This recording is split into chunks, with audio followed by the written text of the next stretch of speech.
Hi, everyone. Good afternoon. Thank you for being here today. I'm Mary Beth Nelson, and I'm with the High Point Regional Health System. And this event is a once-a-month wellness workshop lunch and learn program. I do see some familiar faces, so thank you so much for your interest in our community program. High Point Regional, Cornerstone, and Premier Imaging do sponsor this each and every month. We will skip the month of July just because that tends to be a heavy vacation time of year. So please do be looking for an invitation for the August Lunch and Learn in the near future. So thank you for being here, and enjoy your lunch. I am going to turn the microphone over to Sherry Nance for just a minute. She's going to say a few things about Premier Imaging, and here's Sherry. Hello. Thank you all for being here today. Glad to have you. We thought we would bring today some, this actually came from it's called a breastology bag. There's a bag that holds all the breast, okay? Now on one side of the breast is a really instructional learning tool. And then on the other side, it shows you how to follow through with what the instructions tell you to do about self-breast exams. So pretty neat. So you all, after you get finished eating, someone wants to grab one, and then you guys start circulating. That's fine. We wanted to bring those for your learning pleasure. And while we're talking about sex, might as well talk about breast self-exams. We also have some things over here if you want to take some information, sign up for mammograms. And we have, for employer groups, Mam and Glams. We have some other kind of packages, Mam and Manis, Mam and Makeovers, Mam and Massage, and Mam and something else. Something else. I can't remember what it was. Anyway, we have different types of packages for employer groups. If anyone's ever interested, be sure to give us a call. We have our cards over there. And I'm going to now turn it over to Pam. Thank you all for coming. Thank you, Sherry. I appreciate it. We are very happy. We're very honored and privileged today to have our guest speaker. Those of you that have been here before, you know I get on my rant here, my soapbox, and talk about the fact that the reason that we do these lunch and learns for our folks in the area is because we're very concerned about the fact that there's a lot of false or misleading medical information that is out there on the internet, some of the programs or magazines that are out there. We feel that it's extremely important that as a group of a large medical group, that we have our doctors accessible to you to talk about topics that are important to your health, important to the health of your families, and give you the straight scoop. So we not only are appreciative of our providers that come and speak to a certain topic, we also want you to know that this is an opportunity, if you have questions, that you are welcome to share them with us, either, here, or you can get information and talk with Julie Izaj. Julie, how do I pronounce your name? Izaj, who is a certified physician assistant. You can, talk with her later, because sometimes you don't really want to go out to the group with your discussions. So I just want to say that we're thrilled to be here every month, except next month, with our friends from High Point Regional and from Premier Imaging. We are going to skip July. We're hoping that everyone who does go to the beach will use their sunscreen. And when you come back in August, we are going to have Dr. Patel discussing thyroid, which is a topic that we've had a lot of interest throughout the year, and we want to follow up and get some of the, there's been a lot of news about thyroid out in the media, and we want to make sure we're, again, spreading the straight scoop to you. I'm going to apologize in advance that normally we were kind of loosey-goosey about the end of this, and we can kind of just take our time going out. Apparently, there's another group that needs to use a room at 1:15, so we'll be a little bit more aggressive than usual, but please make sure that you grab whatever you need and take time to talk with our folks if you'd like. Without further ado, I'm going to introduce today Julie Izaj, a certified physician assistant who joined Pinewest OBGYN. When was that, Julie? Just a couple months ago? March, okay. She earned her Bachelor of Science in Health Science with cum laude honors at James Madison University in Harrisburg, Virginia, and a Master of Physician Assistant Sciences at St. Francis University in Loretto, PA.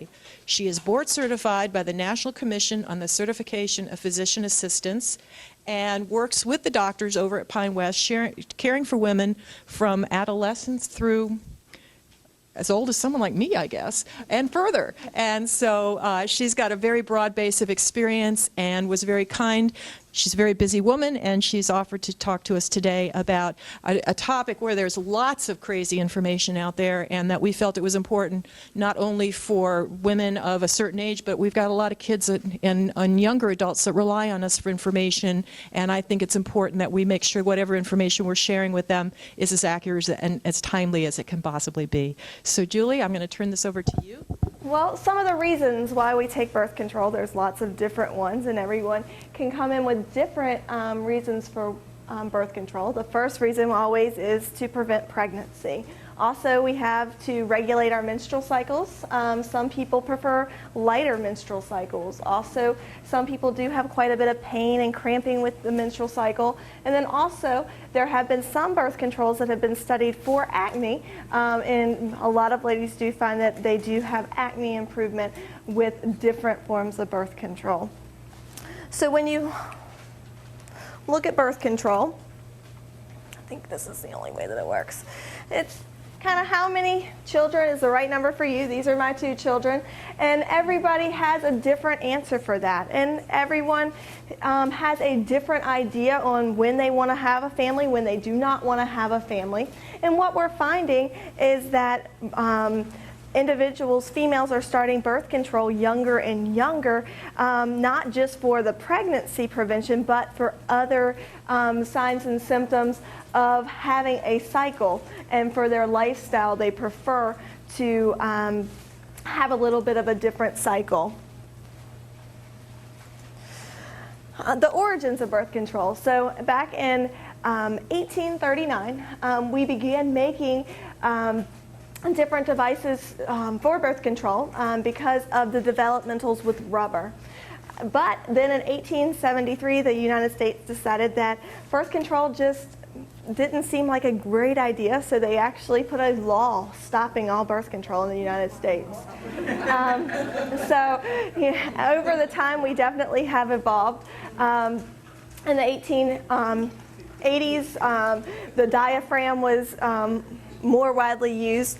And then also, then in the 1990s, though, as we continued to have involvement, there were 2 females in the 20s and 30s who did quite a bit with the development of birth control. One of them actually opened the first Planned Parenthood office in the 1920s. It lasted in Brooklyn for a total of 10 days before it was shut down.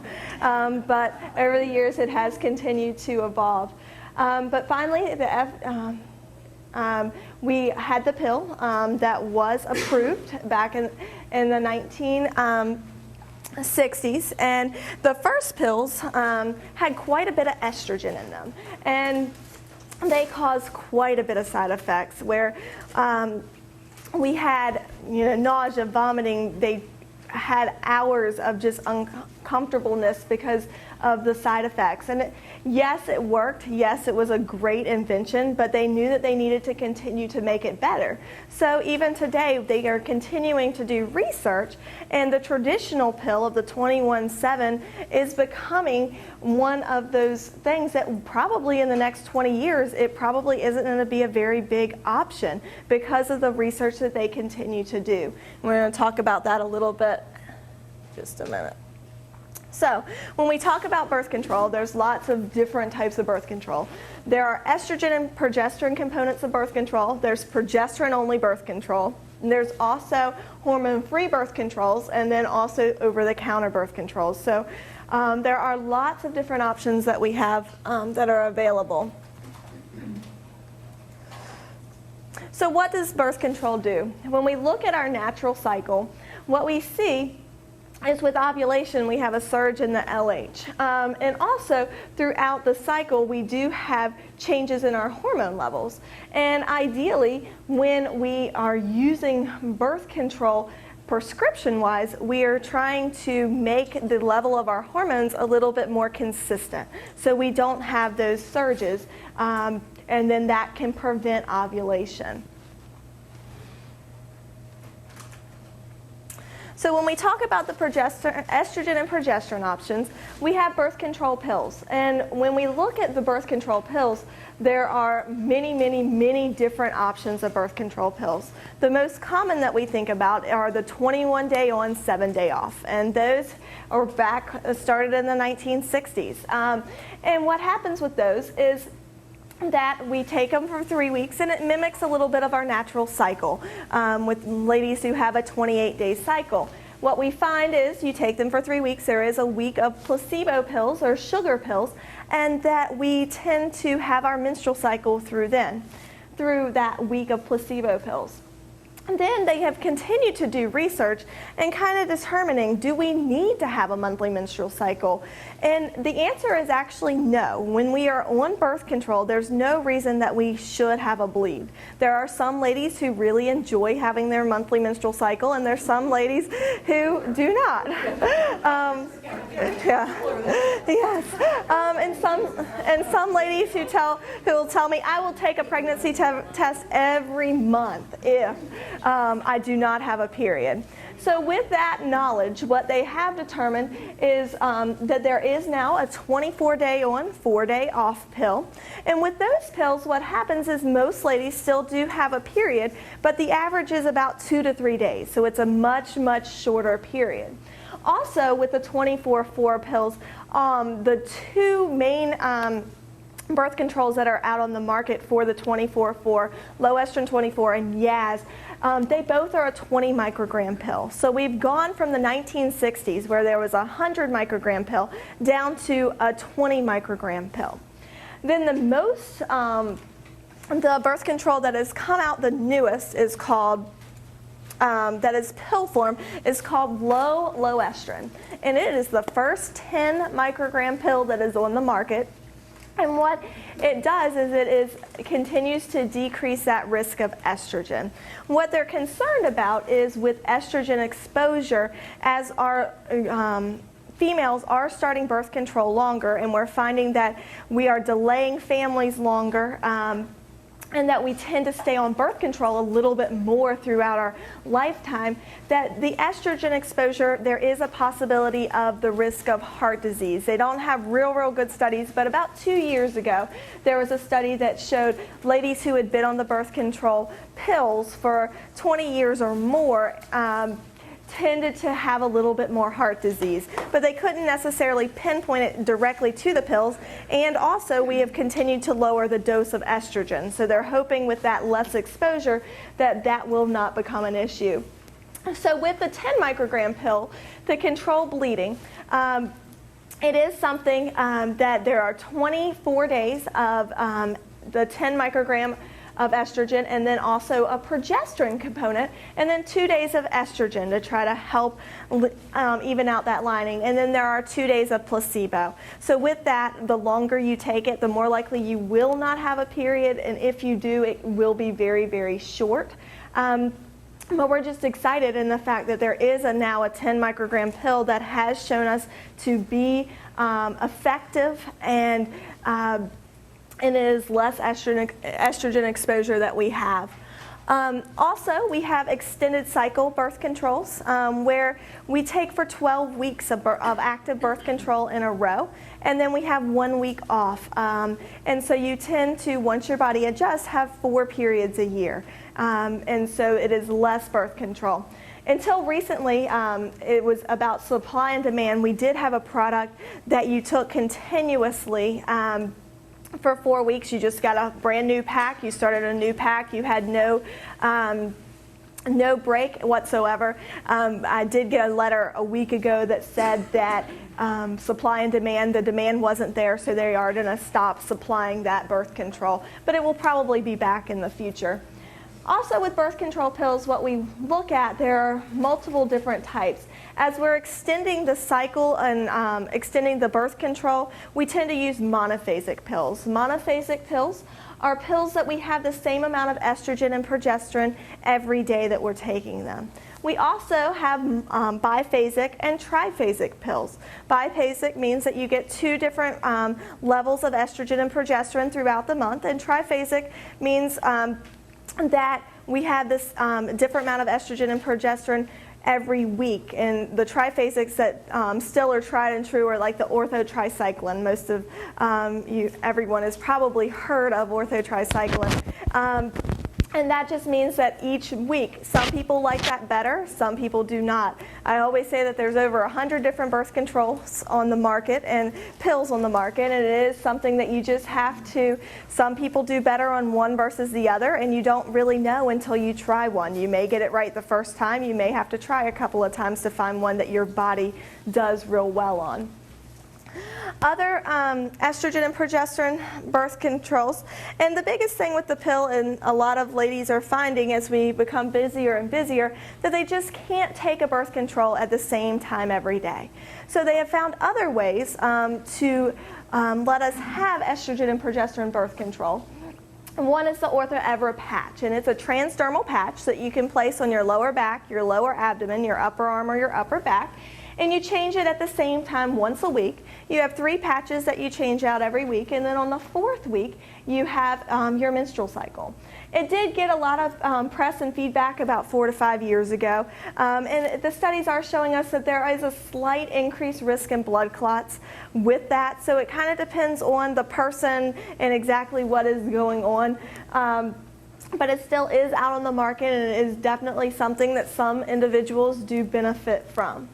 The other estrogen and progesterone form of birth control is the NuvaRing, and that is a flexible ring that you change monthly. Relatively small. The real ones actually are white or clear, and it's very pliable. And you place it in the vagina, and you change it out every month. Right now, the FDA has approved it for placing it for 3 weeks, removing it for a week. They're continuing to do studies, and they have shown some studies with using it a little bit more like the newer birth controls, where placing it for 4 weeks, removing it, putting another one in. Using it a little bit extended, but those studies are still ongoing. We do know that the NuvaRing does release hormones for up to 35 days. So we're thinking that they're going to be bringing out the new information relatively shortly on using it more in a continuous manner or doing it 24/4, that sort of thing. But right now, the FDA has only approved it for 3 weeks and 1 week out. Then we also have progesterone-only options, and they're used for many different reasons. Some people are very, very sensitive to estrogen, and they prefer to use something without estrogen. Also, if you're a smoker over the age of 35, we also use them with breastfeeding, uncontrolled high blood pressure, factor V Leiden disorder, multiple different reasons. And with that, we have pills, and we call them the mini pill. If you've ever breastfed, a lot of people have heard of them through that. They prevent pregnancy.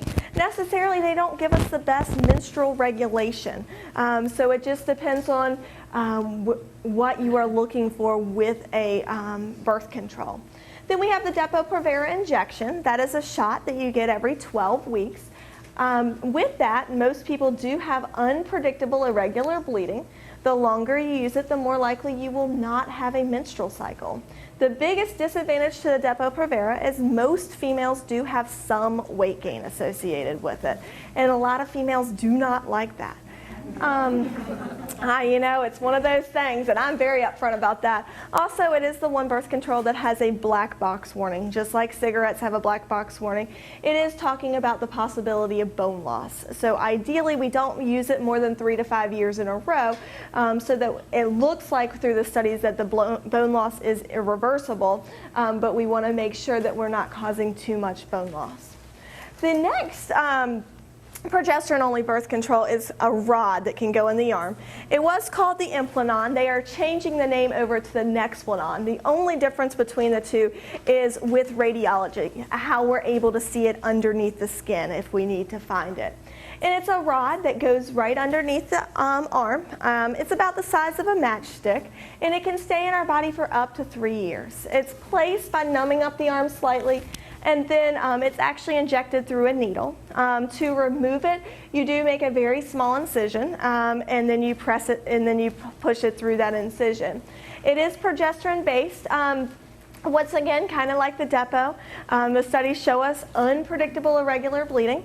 The longer that you use it, the less bleeding that you will have. It's very good. I'm finding that sometimes some of the younger females want something that's long-term. They don't have to think about, they don't want to have to do anything regularly, and so they find that this is a good option. But it varies from person to person. Then we also have the Mirena IUD. And the Mirena IUD has been, by the FDA, approved for both birth control and heavy bleeding, or menorrhagia. And it is growing in popularity. We did have IUDs in the past that had a very, very poor name, and that they had multiple risks associated with it. But we now do have 2 different IUDs that are very safe, and they are gaining popularity. Over 10% of the population on birth control are now using actually the Mirena IUD. And it works in 3 different mechanisms of actions.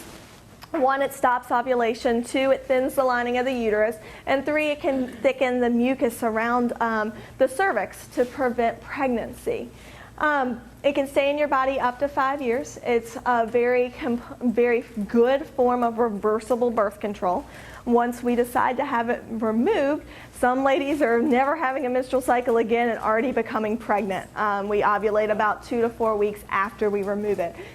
So depending on where you are in life, we are putting them in ladies who have never had children. We're putting them in ladies who have had children. We put them in 6 weeks after you deliver with some ladies. So it is definitely gaining popularity just because we have so many other things on our minds as females. Some ladies are ready, you know, I'm not completely sure if my family is done or not, but I don't want to have this extra weight of having to remember to pick up something once a month, to take something once a day, change something once a week, go to the doctor's office every 12 weeks for an injection. So it is definitely, we are finding more and more ladies are liking the IUD. Then we have, any questions? Then we have non-hormonal birth control. We have a Paragard IUD, and that is a copper IUD that once again is similar to the Mirena, except that it does not have any hormones in it. You continue to have your menstrual cycle with the Paragard IUD. Most people do find that their period is a slightly heavier and longer, but ladies who are very sensitive to hormones find that this can be a very good option for them. Also, we have a tubal ligation, and they've made steps, and that is the Paragard IUD, the copper at the bottom, and on the T-shaped device, and it goes into the uterus. Different types of sterilization. We have the traditional where we go in laparoscopically in the operating room. We go through the belly button and locate the tubes. We can also tie the tubes at a C-section also, which some people choose to do. But if you prefer not to have a major surgery, there is this new procedure where we actually are able to do it in the office. And it is a permanent sterilization. And it's coils that are placed into the fallopian tubes. And once those coils get there, they develop scar tissue around them. You do have to have a procedure about 6 weeks later that places dye into the uterus to make sure that the scar tissue has completely formed around the coils, and you do have a tubal ligation. But being an in-office procedure, you don't have to take off as much time. You're not going under complete anesthesia, that sort of thing. So the recovery time is a lot shorter. So some ladies are choosing to go this route for having a tubal ligation. And then over-the-counter birth control that have been out for years and years and years. The male condom, they are the best that protect against sexually transmitted infections. We do have a female condom. They're not overly well used. They don't protect us as well against pregnancy. They do not protect us as well against sexually transmitted infections, but they are out there. And also spermicides. Spermicides are different films, gels, creams that do help prevent pregnancy. Then we have the old standbys from the 1980s, the diaphragm and the cervical cap. They're both devices that you can place in the vagina to help prevent pregnancy. Both of them, you must use spermicide for them to be effective. They're very safe. They're both of them, once you get fitted for the device, they last for about 2 years as long as your weight does not change. And with that, the cervical cap can be put in about within 6 hours of prior to intercourse. The diaphragm 2 to 3 hours prior to intercourse. And some ladies prefer that method. They are not as effective as other birth control options, but they still are available. So when you look at the effectiveness of birth control options, you find that the most effective are birth control options that we don't have to think about that often. The tubal ligation, the vasectomy for a male, IUDs, the Implanon, because it's not as much user error. As we find, then the next is the pill, the shot, the ring, the patch. Breastfeeding for the first 6 months, if you breastfeed exclusively, isn't 100%, but it is better birth control than not breastfeeding at all. And there's about 2 to 8 per 100 pregnancies with those, and it is more of a user error. And then we continue to go down with effectiveness with the condoms, the diaphragm, the cap, and that sort of thing. And then if we, the people who use the withdrawal and kind of family planning method, it is the least effective methods. Any questions?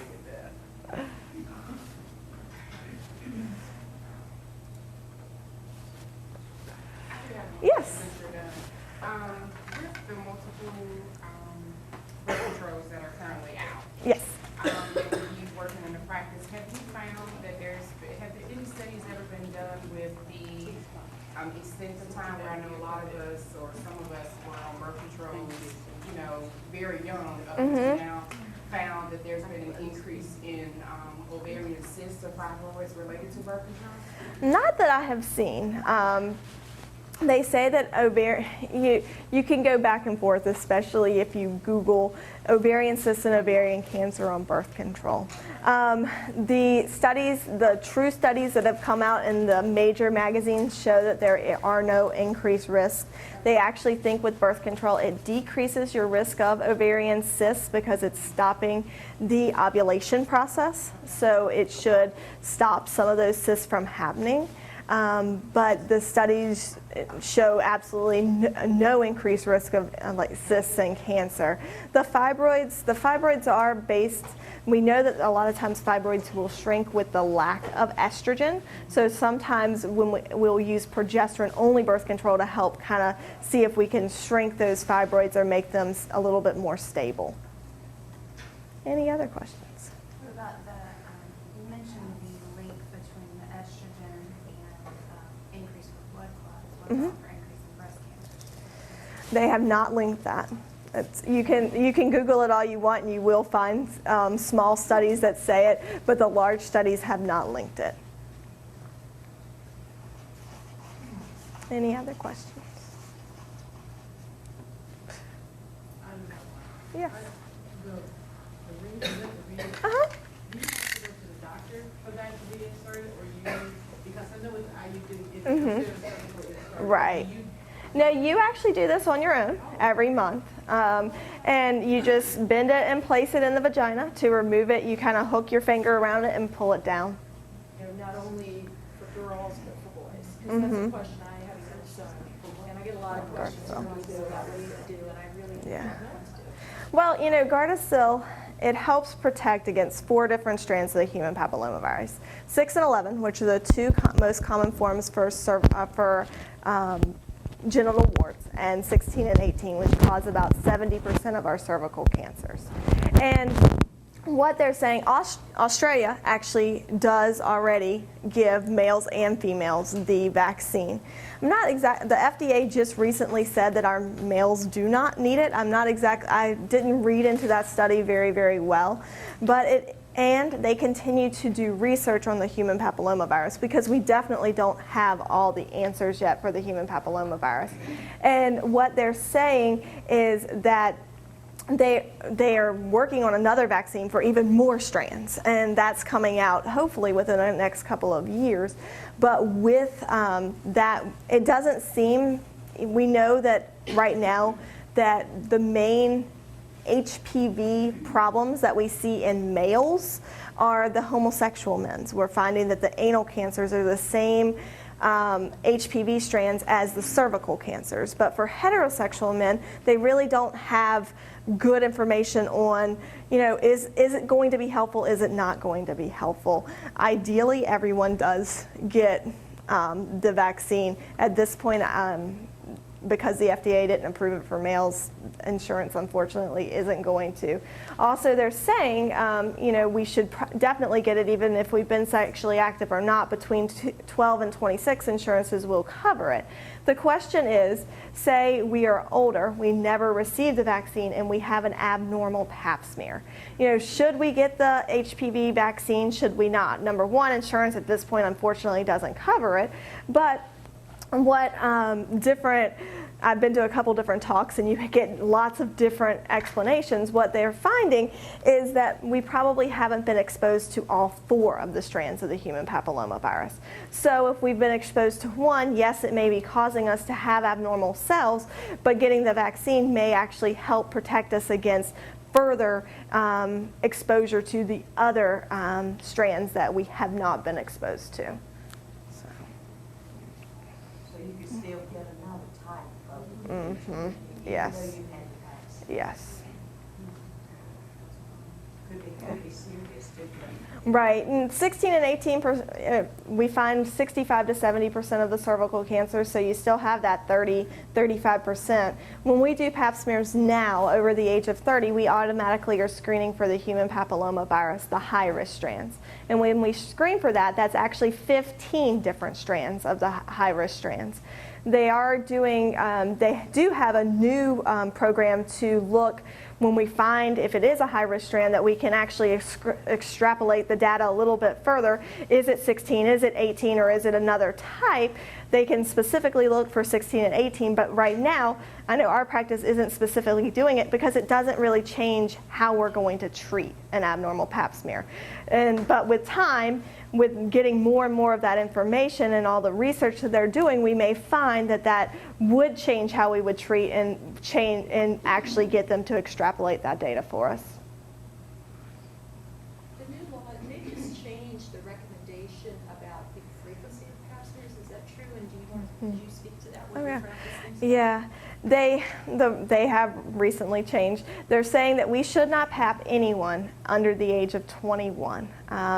So pap smear should start at 21, no matter if you've been sexually active, not sexually active. We're running into a little bit of issues. Well, they've already had a pap smear. Do you continue them? Do you not continue them? If they were normal, we're recommending the next pap smear be at 21. If it was abnormal, then we will go ahead and kind of follow up treatment from that.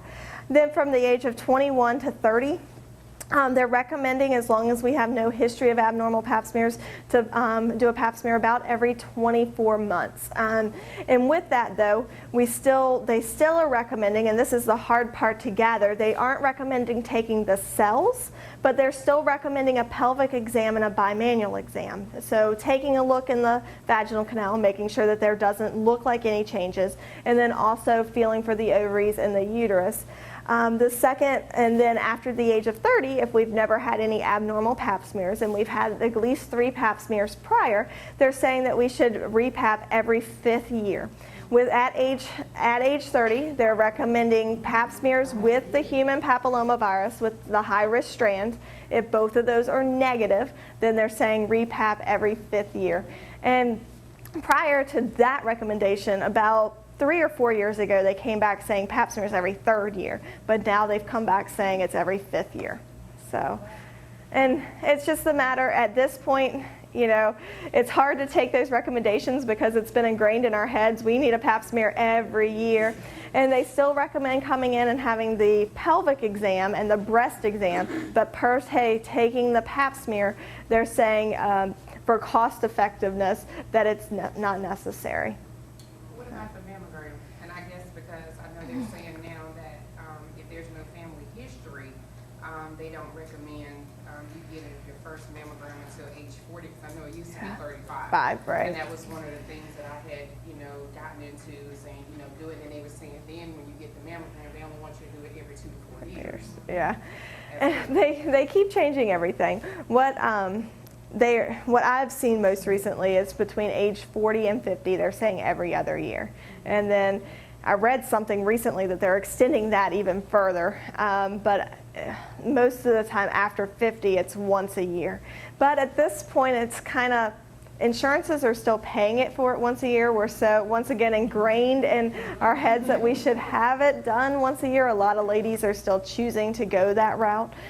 We still, especially for mammograms, I still encourage after the age of 40 getting one a year. What they found with mammograms, and the younger we are, is that the breast tissue is more dense. As we get older, that breast tissue, as we call sagging, but it's more fatty, and so it's easier to see abnormalities. So the denser it is, when they do the mammogram, more than likely they're going to say, I can't see everything, we need to go to an ultrasound. I still can't see anything, we need to maybe biopsy this area, that sort of thing. And they found that we were doing a little bit too much, that, and breast cancer is one of those things, though. It affects 1 in 8. No matter what you do, whether you've been on hormones, not on hormones, it's 1 in 8. And so it's just an easy screening tool that most people are choosing to continue once a year.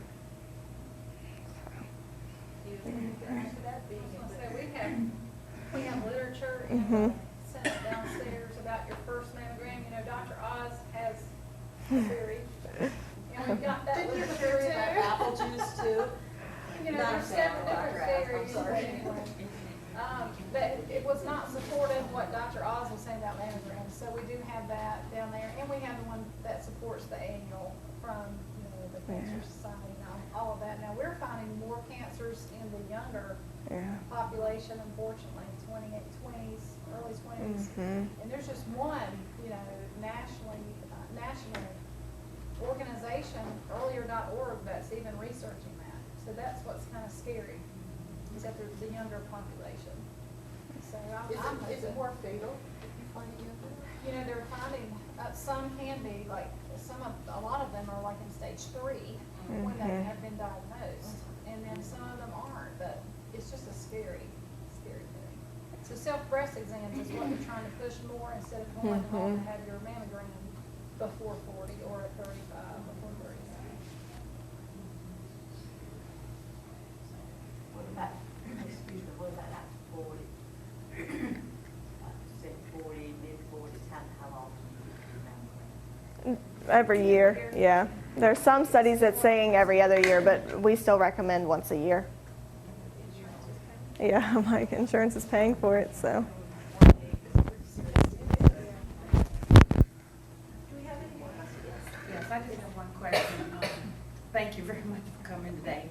My granddaughter's coming this summer, and she said, Grandma, I have something to ask you. So beginning, I'm like, oh my God. She's only 13. I know. She's only 13, and her mom and dad doctor has suggested, since she had her cycle, to regulate it, get her on birth control. And she said, Grandma, I don't want to go birth control. I don't even know all about it. So I'm going to have this talk when she gets here in about 10 days. So I'm here to get some information and some help. 13 years old. It just it depends. Are her periods changing her lifestyle? Yeah, probably. And so, that's probably not regular. And the doctor said maybe if we put her on whatever they're. And regularity necessarily isn't a bad thing. It usually takes about 2 years when females start their period for their periods to get regular. Yeah, So at the 13's beginning, so young. I know. And that's what they're finding. Younger and younger are starting birth control. Yeah. But she's So, 13 and she's yeah. a late bloomer according to her other girlfriend. Yeah. Well, Yeah. I'll vouch for somebody that started birth control very young, because I had terrible periods, irregular, painful, all that stuff. But I started, they put Pinewest, put me on some birth control pills very, very early, and it did help regulate. So it's really, how she looks at that, and her maturity level and some of that too, she don't talk about it to her friends and stuff like that. Yeah. It's kind of how she gets her feedback on it. I was just thought we were still gonna play with dolls or something, that's all, I guess not. Yeah. You can. Here's the baby. Yeah. So we make sure that you don't. I just want to add one comment. Like she was saying, with me, something similar with birth control, and it was explained to me that it was to regulate my cycle, not for anything else because of my age. So maybe if she understands that that's all it's not for, it's not for any safe anything, it's to have regulated for health reasons. And and I was like 16, and they were still trying to regulate mine, and I could still explain to me, this is for this. I had one lady who they didn't want their young child on birth control, so she actually popped every pill out and just put it into a regular bottle and was like, this is, I don't know what they called it, but this is your vitamin, or, take it with your vitamin every day, and the mom just dealt it out. And so. I've always had irregular periods. Even I think I started my period when I was 13, going into the 9th grade, maybe that's the age. And even then, I guess it's just this huge myth about the word birth control. And my mom was like, no. It's not happening. It's almost like I'm giving you permission to go ahead and say that. And even if she talks to her little girlfriends, and she might be like, well, I'm on birth control now. And peer pressure and stuff like that. And I really think that you all need to assess the situation. See, how long has she actually been on her period? See look at the pattern of irregularity. And see, because I think when I got 18, that's when it started to normalize. But even now, I still have a period for 2 to 3 days.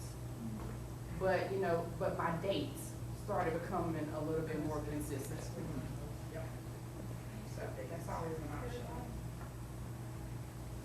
Well, I can't say that we are all glad we are you right now. This is a topic that's near and dear to us, whatever age we are, and I appreciate very much the amount of sharing that you've all done, and I think we know that this is, none of this is very simple. It's quite complicated, but it also is good to know that there's a medical community that you can reach out to that will help you and your family. So I want to thank you all very much for your engagement and your interest, and hope that we'll see you again soon, in August perhaps.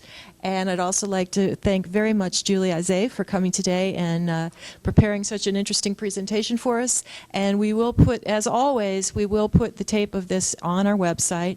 And if you have others that you would like to have watch it, feel free to do that. It'll be in probably about 2 weeks. And we look forward to seeing you again soon. Thank you again for your time and attention.